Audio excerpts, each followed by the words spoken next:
Well, good morning, everyone. I want to start today by thanking everyone here at the Emergency Operations Center and all of our first responders. Our first responders, in some instances, have been working for 2 to 3 days, many without much sleep, and the work that they have done is incredible. We are grateful for the local, the state, the national, and even the crews coming in from other places that are helping our people find safety and find shelter during what is continuing to be one of the most challenging weather events that we have faced. We are still in the search and rescue phase of this emergency. We still have multiple different missions that are underway. There are still people that are in harm's way. And it's very important today that we continue to remind folks not to drive through standing water, not to drive around barricades. They are there for a reason.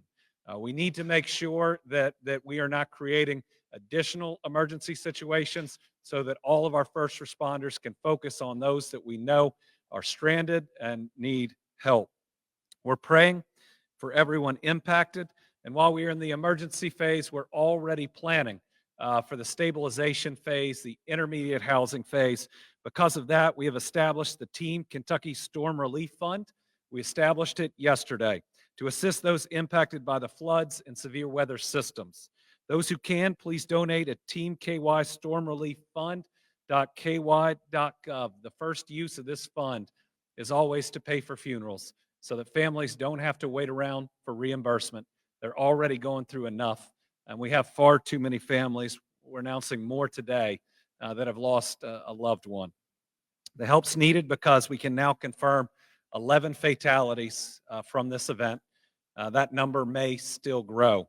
That's an addition of 2 since last night. Those include an adult male in Hardin County, an adult male in Floyd County. I want to quickly go over the weather as it's happened and as we're going to see it, and then we'll give some additional updates on where we are. So if we can go to the first slide that shows statewide the amount of rain that we've received, a significant amount of rain. And what this chart should show you is it's impacted all of Kentucky. All of Kentucky still has standing water in different areas. You'll hear in a minute over 300 roads still impacted and closed. So everyone, be careful. Many people going back to work today, picking up their kids from school, just because those are in and just because the community is up and active doesn't mean every part of it and every road is safe. So this ought to tell you how hard we were hit and also the amount of time it's going to take for the water to go down. In some places, that might be most of this week. Let's go to the next one. This tells you that let's go to the historical context slide if we can. This next one that'll come up should tell you how historic that this flooding is. While for parts of eastern Kentucky, it isn't equivalent to the July 2022 floods, we saw daily record rainfall set in Frankfort, Paducah, Bowling Green, London, and Jackson. James, if we could do this one, if you see it. Okay. We've seen major flooding that is either occurring or is forecast in the Green, Rolling Fork, and Kentucky rivers. A flood watch was issued around 3 a.m. Thursday morning for roughly the entire state. And if we just stay with the slide that we have up now, you can see these are the rivers in Kentucky. The purple areas are the most significant flooding and flooding risks. The red follow that. Again, a statewide event. One of the biggest challenges is that there is impact and damage everywhere. Just a couple other reminders on the weather. Never drive around barricades. I think we've had at least one rescue in Kentucky that was needed because someone drove around barricades and ultimately into water. If the barricades are up, that means it's not safe. And remember, standing water is never safe. Every time that we have to do a rescue based on someone going around a barricade, it's at least the possibility that we're not responding somewhere else. So please help us out. Want to go to the latest winter weather headlines. from Tuesday night to Wednesday night, we have another weather event coming into the Commonwealth. Unfortunately, right now it is for most all of the Commonwealth, save for parts of northern Kentucky. What this means is water that's out there, we still have a lot, can freeze. We're going to see black ice in different places during both the days and the nights at how cold it's going to get. And remember, the extra snow we're going to get, if we can go to the next slide, is going to be a challenge for our transportation crews. They're out there, they're working hard. But remember, they're also trying to clear roads that are currently closed. They're working on damage that has been done to the roads. The amount of snow predicted and where it's hit has changed since yesterday, and unfortunately, the heavier parts now look like they may hit parts of eastern Kentucky. Actually, if you get all the way out to Pikeville and you can't see it, the way this slide has come up, is going to potentially drop 3 to 6 inches there. So an extra big challenge, and it means we're going to have to make sure that we've got everyone who is displaced because of this flooding in a warm place for the days that are coming ahead, including most of this week that'll be challenging, especially given that at the moment we've got 14,672 people without power. So still dealing with this current emergency situation, and the weather that we have coming is only going to complicate it. As we look at our operation teams, grateful that we have federal USAR teams in from Indiana, Ohio, and Tennessee that are still engaged. As we said yesterday, over 1,000 rescues have occurred across Kentucky. The speed of those rescues is thankfully decreasing as the water has either crested or is going down in many areas of the state, but there are still some significant active missions that are going on right now that are very important. As we just said, 14,672 customers without power. That's gone down and gone down significantly, which means, as always, our crews are out there doing their best to restore power where we know it's going to be out the next couple days. Again, very important to make sure those people are safe and likely out of their house, either with relatives in a state park or another warm, dry place. Water outages. We have 17,245 customers without water. 28,070 are under a boil water advisory. We have one system that's not in operation at all and 28 systems in limited operations. We have 7 wastewater systems not operational. What flooding especially can do and just the pressure that it puts on these lines is really significant. We have 33 wastewater systems under limited operation, 9 experiencing bypasses, and 6 are experiencing discharges from portions of their collective system. For the Kentucky National Guard, this is no longer just a Kentucky mission. We're grateful for the support of our closest neighbors as the response efforts expand. Currently, 175 soldiers and airmen are engaged in operations, including 4 from the Indiana Guard. Today, we'll welcome additional aviation crews from Indiana and Tennessee, strengthening our response, and we are grateful for their help. Their mission remains extremely dangerous, yet the Guard always answers the call. During high water operations, 2 National Guard trucks were overcome by floodwaters in separate missions. It got very dangerous for one set of guardsmen. We are glad that they are safe. One dump truck remains underwater and is unrecoverable until the waters reside. This shows you how significant that flooding is and was, because these are high axle vehicles. Despite the challenge, our Guard members remain on the ground, working side by side with our first responders. They'll stay as long as necessary, and we appreciate their dedication. From KSP, since the morning of February 15th, their telecommunicators have answered 6,600 calls for service. They continue to help in any and every way, and especially welfare checks are really going to increase as the water subsides. So we know about some that we've lost and some that we needed to get to the hospital. As the waters come down, KSP and others are going to be going door to door in the hardest hit communities, checking on our people. Thankfully, cell phone service has not gone down in many areas, which gives me some hope. about what we'll find. Cell phone service went down both after the tornadoes and in the 2022 flooding. So glad that communication ability has stayed ongoing, at least for many of these areas. 143 people are currently being sheltered at 4 Kentucky state parks and 72 rooms. Jenny Wiley has 90 adults and 23 children, so that's gone down just a little bit. Pine Mountain has 2 adults and 1 child. Natural Bridge has 16 adults and 9 children. We have Buckhorn open, but with very limited capacity. Right now, we have 2 adults, and there's a special way that people will have to go in because of damage. Again, very limited capacity at Buckhorn. We think maybe 16 rooms at the most. We may later open Carter Caves for a specific population. We're working on moving right now, so thank you to our parks for opening their doors and helping our people. When we look at the state highway closures, Jim, where are we? We have 344 closures. Those are just state and federal roads. Again, we think this is record numbers of road closures across the state. At least 14 from mudslides, 3 from rock slides. They're in nearly all 120 counties. They are most heavily in western, southern, and southeast Kentucky.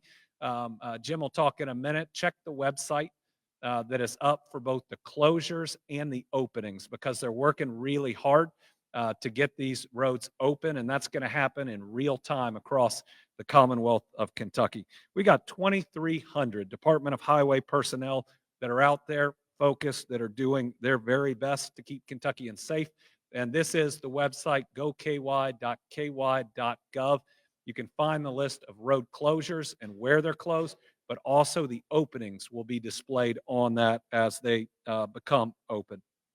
Crews across Kentucky are continuing to monitor high water, signs and barricades, clear slides and debris, assess road damage, but there are going to be challenges, significant challenges for our transportation cabinet, but we ought to view this as for motorists, for our families. There are going to be challenges driving the rest of the week. Remember, lots of water. It's getting really cold, so there's ice. Then we're going to have snow that's going to come over. And once again, the transportation cabinet workers have about 4 jobs right now, and they'll be doing their best, but you should expect conditions to be difficult. Receding water can lead to embankment failures, meaning we could have some more rock slides, mudslides, or roads that become dangerous. And 2 to 6 inches in parts of Kentucky of snow, if we hit it, could make roads treacherous.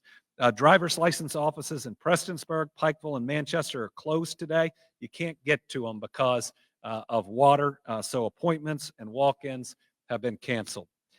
Really important with the temperatures and with the people without power, we have 12 emergency shelters open. Hopefully we can get those up on the screens. Breathitt County's Lee College Gymnasium is open. Breathitt County Jackson City School, Clay County Paces Creek Elementary School, Clay County Laurel Creek Church of God, Henderson County Public Library, and the Harbor House of Men, First Baptist Church in Knox County, the Lawrence County Community Center, the Martin County Middle School, McCreary County School Gym, Owen County Senior Center, and New Life Church in Pulaski County. If you're out of power and it's real cold, if you need to plug in those medical devices, please look for one of these emergency shelters where if you need further help, there'll be folks to talk to from local emergency management and others. They can communicate that up to the EOC, and we can try to meet all your needs. When we look at our Justice and Public Safety Cabinet, our Department of Juvenile Justice Community Services offices in Harlan, Pike, and Clay counties have been flooded and they're inoperable. So we're attempting to locate temporary office locations, and employees are contacting juveniles and their families that are typically served in those locations. The main water source for Breathitt County Juvenile Justice Center has been shut off. That's affected the local juvenile detention center, which will begin using bottled water and is looking for portable showers. The county expects to get it back on within 3 days, but we know that we're going to need water a lot quicker than that. Good news, the water's been restored at Southeast State Correctional Complex located in Wheelwright. The prison's still operating on a boiled water advisory, but we think that'll be lifted soon. Okay, important reminder from yesterday, when to and when not to call 911. If you have an emergency or life-threatening situation, dial 911 for immediate assistance. If you are worried about your life or in that type of situation, call 911. But if you are not, but you have immediate needs, this number and website are where you ought to reach out to. That's 502 607 6665. You call that number, 502 607 6665. If your power is out or inconsistent, no heat or little heat, if you have medical needs or disabilities, no food or unable to cook, no or little drinking water, unable to leave the house, no transportation, phone issues, unable to leave your vehicle, checking on a loved one, and more. Remember, these are the numbers to call. As a reminder, yesterday I signed an executive order that will allow pharmacists to refill emergency prescriptions for 30 days. In other news, we will be applying today to Secretary Noem and President Trump for individual assistance for our people. We now believe that we have enough damage and evidence of enough damage to request that help for our people. If we secure it, it will open up immediate need and cleaning and sanitizing money that becomes available pretty quickly to our people. Then it will open up the applications for further individual assistance that go up to $42,500.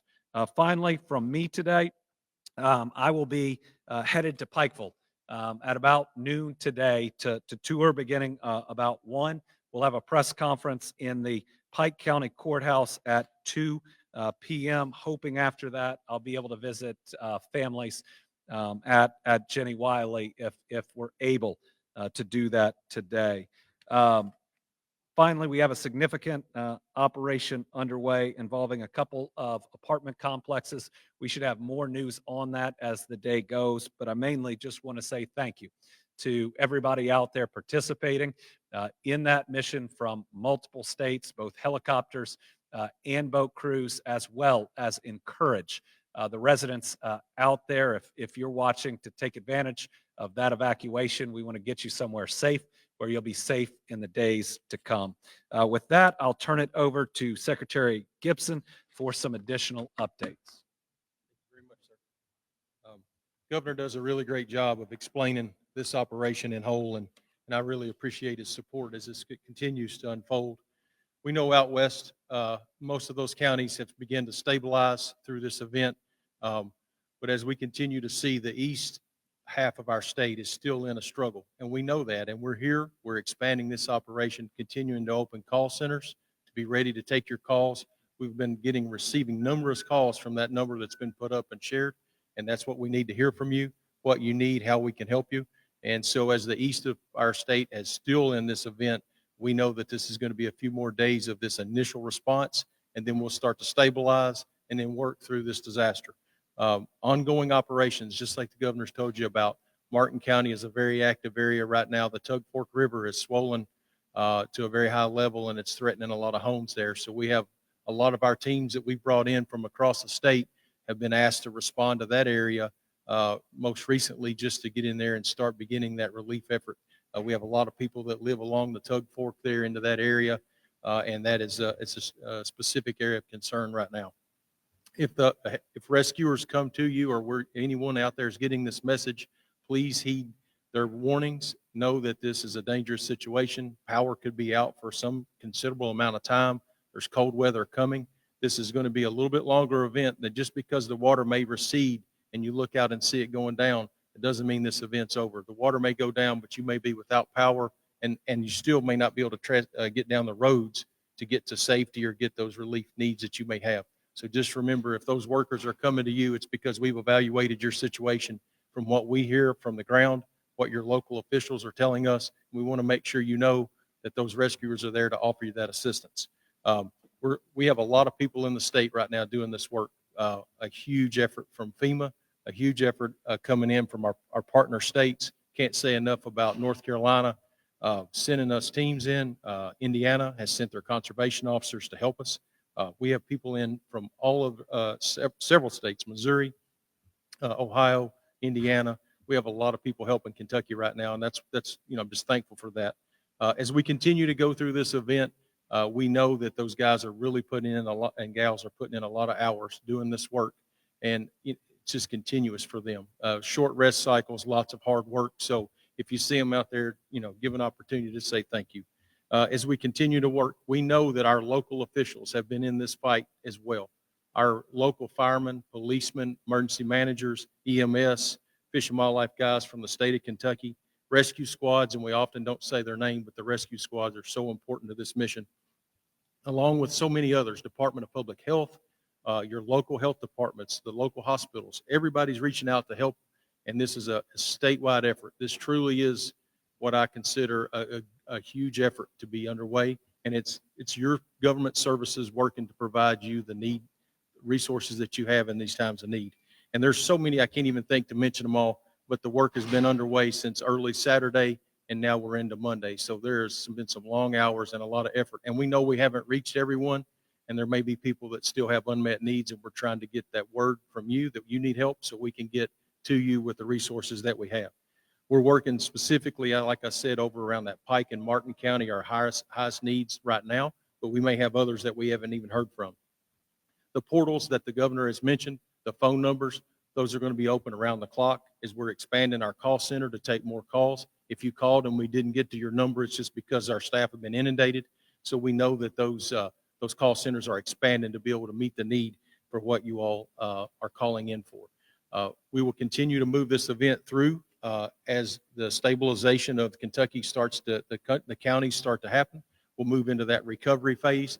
Our staff on the recovery section can't be forgotten in this effort as they're continuing to map these damages, track all the work that's been done, and then continue to draft these important documents that to the governor so that the governor can forward those up for our relief from the federal government. I would ask that you document your damages, be prepared to report those damages in a way that we can paint this picture of how big of an impact this is. This is truly a significant event. We've had these major declarations before with the 22 flooding, the 21 tornadoes, and this one is finding its way into that same kind of list. It is a major issue. We've seen serious damages across the state. Document your damages, be ready to report those, and we'll continue to work on your behalf here at Kentucky Emergency Management along with your local partners, and we're going to find a way to find you the help you need. Thank you very much.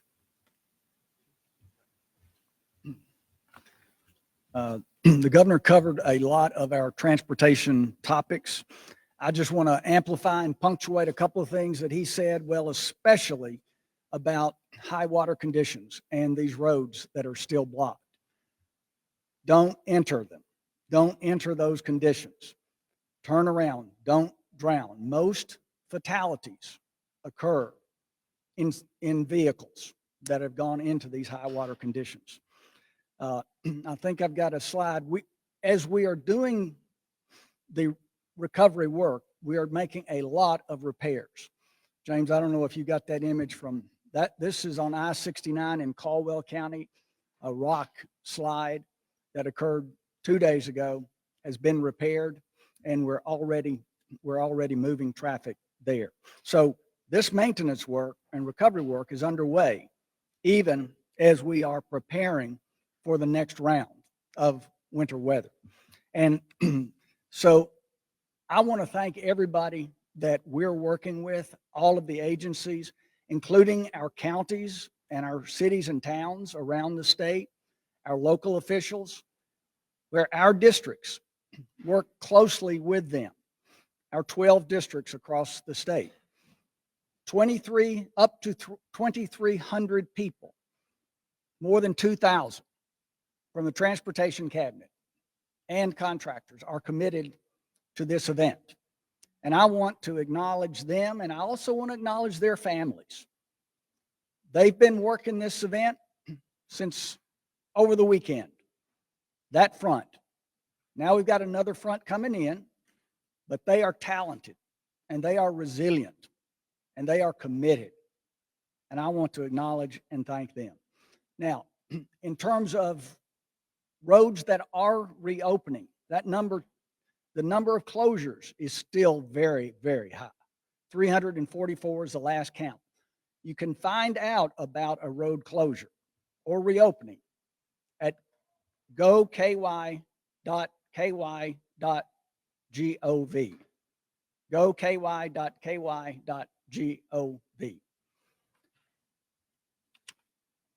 And that's what I've got, Governor. Thank you. Yep. Okay.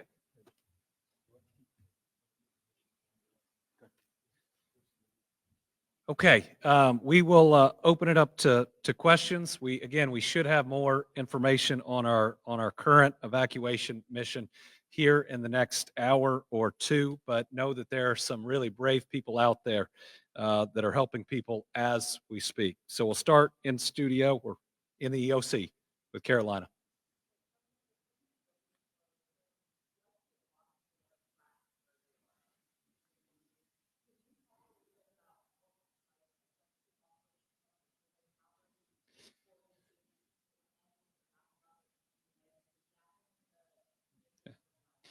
So we believe we have reached many, if not most people that got trapped because of the original water, because of the flash flooding, and have helped most people that have been affected by the rising rivers. There are a couple rivers that haven't crested yet, and that's where the emergency operations are focused, especially in Martin County, where we may have 100 plus people we need to move to a safer place. Thankfully, we've done such a good job. Let me say, our boat teams, KSP, our guard, and everyone else has done such a good job over the last couple of days that we have a whole lot of resources to use where we need them right now. Whereas 2 days ago, we may have had one crew, we probably have 3 to 4 to 5 right now. And our USAR coordinators who are over here have done a really good job of moving people where we know that the water is going to crest. Thanks to the National Weather Service, Mike, who's been in here with us, we pretty much know where we need to be moving people in real time to where the next challenges will be. But those that are out there that don't have power and that can't get out of their neighborhood, that 502 number that we put up is the one that they ought to call, and we've got resources to come and get to them. Again, if needed. In many places, we may have one road closure, but there's another way to go. We're getting one lane open in a lot of these areas too, and we just need people to be careful. And what I'd add on top of Jim is remember, if you're grateful for all those transportation folks that are helping out during this period, slow down as you go around them because they're doing dangerous work out there in real time. All right, we'll go to Kendall from the Lexington Herald Leader. Okay, we'll go to Madison from WLKY. Hi, Governor. Thank you. Now, you talked a little bit about the number of people who are being housed by state parks currently. Is that an accurate depiction of the total number of people currently displaced throughout the state, or do you believe there could be more who maybe just haven't reached out for help? Oh, there are absolutely more people displaced in the state than are at our state parks. I feel very comfortable saying hundreds of people across the Commonwealth are currently displaced. How long they will be displaced may be different than compared to July of 2022, but we're going to have people that have housing needs and hundreds of people that have housing needs that may go to relatives, may go to friends, may stay in our state parks or other options we put up there for at least this week, and some are going to need housing assistance, whether that looks like our travel trailer program or something else going into the future. But we've got 30 something just in our state parks, but no, there are, in my mind, at least several hundred that are displaced in addition to that. Tom from Kentucky Today.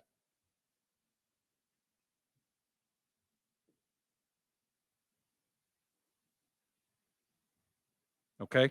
There I Let's am. go I had to- some problems with the mute button shutting off there, so sorry about that. I've got two quick ones. First of all, when was the last time that all 120 counties were under flood warnings at the same time? And secondly, are you going to extend or amend your executive order with the state of emergency due to the additional snow we're looking at? So the state of emergency will stay in place through the duration of this event. I certainly view the snow event as part of the ongoing flooding and damage that's out there. I'll probably need to go talk to FEMA about that afterwards to make sure we're covered. But thankfully, we got somebody from FEMA who used to run this department, and we've got a very good partner there. Your second question, Tom?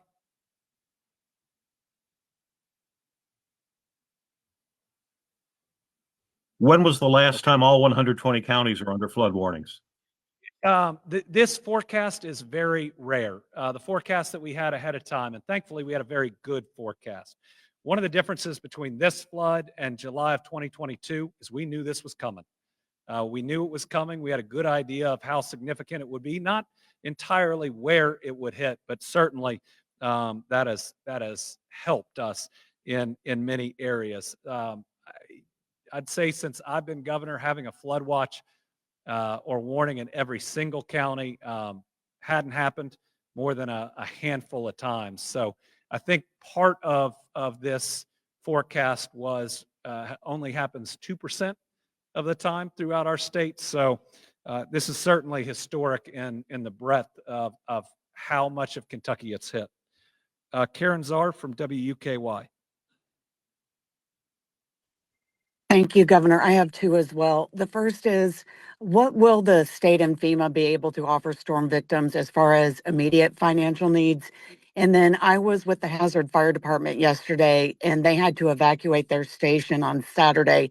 They're back in, they saved the trucks, but they lost a lot of equipment.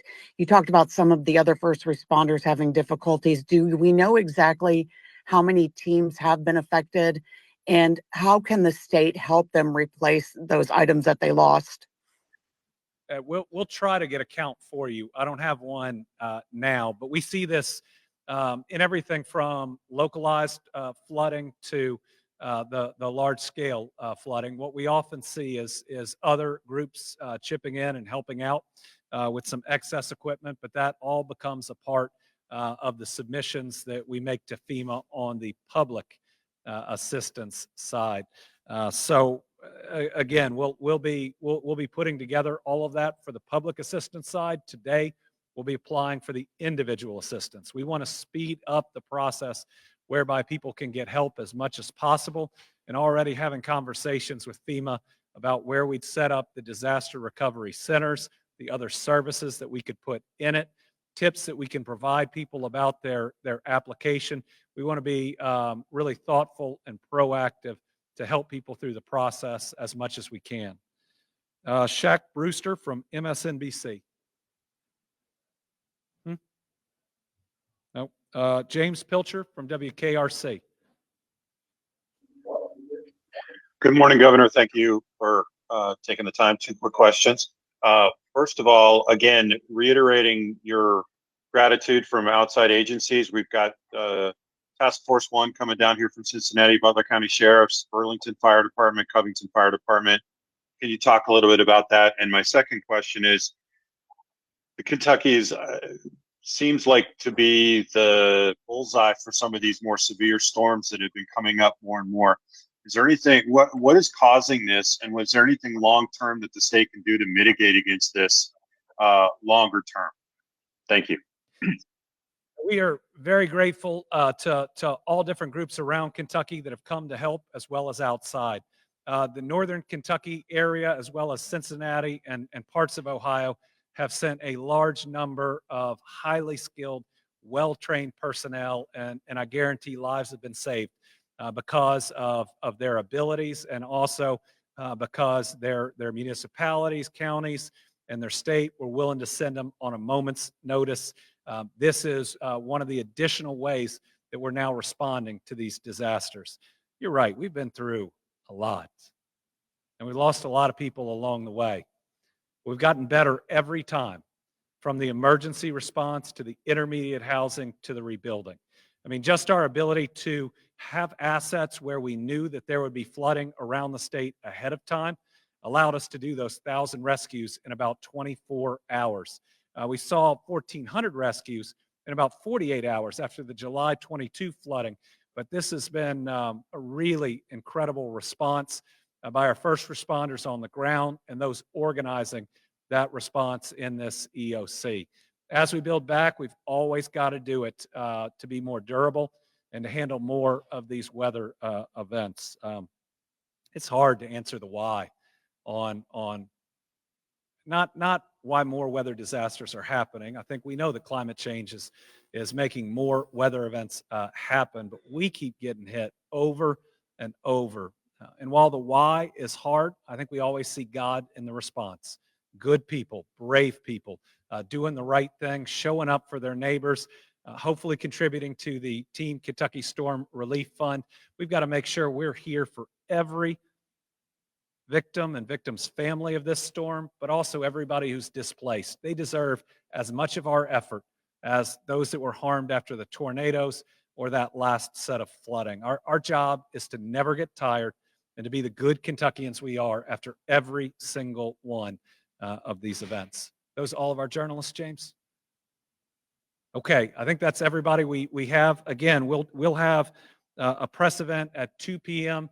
at the Pike County Courthouse. Likely our next update will be tomorrow morning from either here or in the Capitol. We'll be updating through social media and other means. But to everybody watching and being safe in Kentucky, thank you.